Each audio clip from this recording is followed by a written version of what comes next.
First, rage versus results and the great Democrat freakout. That's the focus of tonight's angle.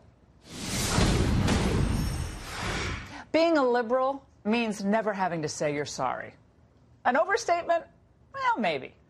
But given some of the more recent politically inspired acts of vandalism and violence, and of defamation and libel, it's closer to the truth than not.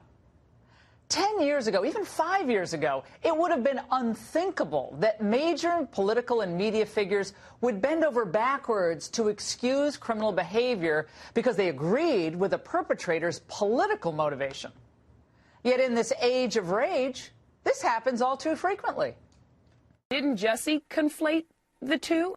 Didn't he, in fact, attempt to paint the MAGA supporters as these racist and homophobic people? I think I have to disagree with you there. If the story's true, that... Yeah. Well, but, Michelle, I have to respectfully disagree. I think MAGA supporters have painted themselves as that. Okay, well, the Jussie Smollett case is all at once depressing and enlightening.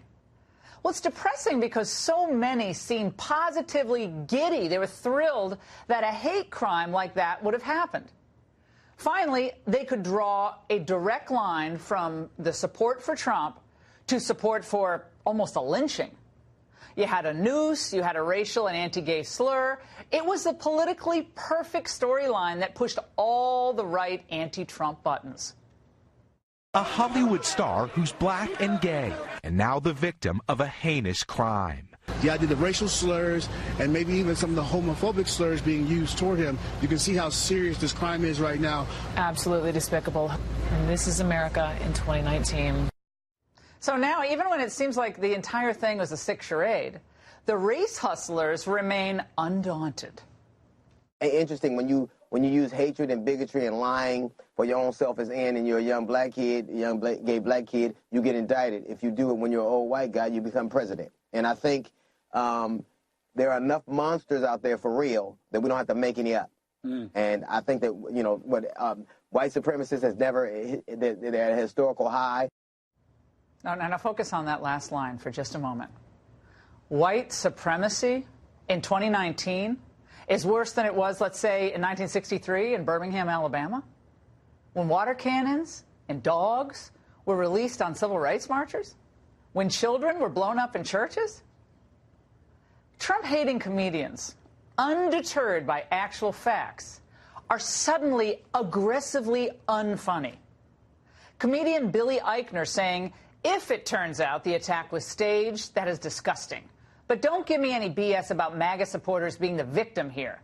A bunch of white supremacists falsely accused of inspiring a crime are still a bunch of white supremacists. They poison the soul of our country and of the world, and the crimes against humanity will be felt long after we've forgotten about Jussie Smollett. Crimes against humanity? Okay. Billy, like what?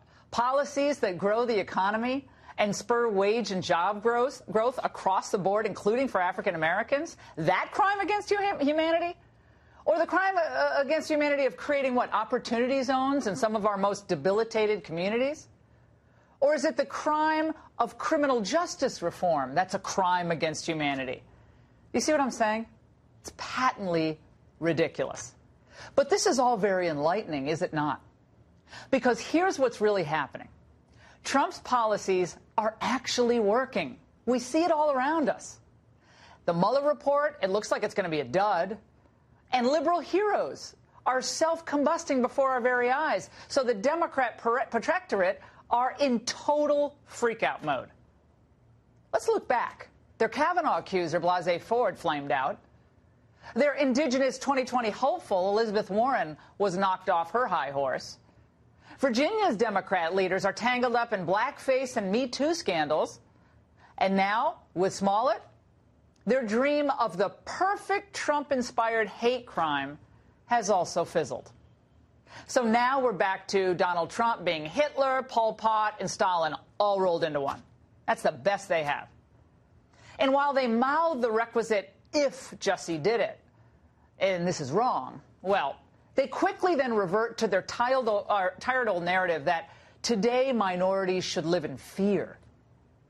Comedian Hari Kondabolu tweeting, What Jussie Smollett is accused of is despicable. However, don't forget that we believed he was the victim of such horrendous hate crime because it's the type of thing that happens way too often, especially in the Trump era. He may have taken advantage of a very realistic fear. And the queen of racial fear-mongering, Mad Maxine Waters, she freely admits she believed Jussie's ridiculous story because his views checked all the liberal boxes. He's a friend. He was at my office. We marched in the Pride Parade together. He introduced me at Black Girls Rock, and so I believed him when I heard about it. Well, if Congresswoman Waters wanted to learn something, she might try to engage with black Americans who see this all very differently. They aren't looking to blame Trump or conservatives for all of their woes, past or present. What they're looking for are real solutions and real hope. Every citizen alive today and generations yet unborn are forever in debt of the brave souls who stared down injustice and championed the eternal cause of civil rights. And by the way, as you've been hearing me say, African American unemployment is at an all-time low, historic. Well, the scene last night at the White House is part of what inspires the ongoing Democrat freakout. The real possibility that President Trump, at the Black History Month celebration, it was oversubscribed, had more than 300 people, people couldn't even get in, that maybe, just maybe, Donald Trump could peel off 5%, maybe even 10% more of the black vote in 2020. That's unnerving to the left. But there's a new movement emerging.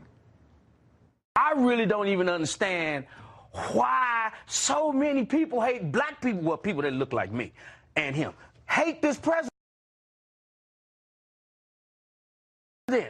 Because this man has done more than any other president has done for people that look like me and him. I always say, don't get caught up in the emotions. What about the S-hole countries comment? And what about, well, you know, it's always, you That's know, emotion. That don't pay bills. That don't build businesses. That doesn't do anything except keep this junk going that has no substance in black America. Well, the Democrats' race baiting and the fear-mongering, they keep it up. Emotionally worn-out African-American voters may do what Democrats fear most: tune them out and focus on Trump's record of accomplishment in their communities. And that's The Angle.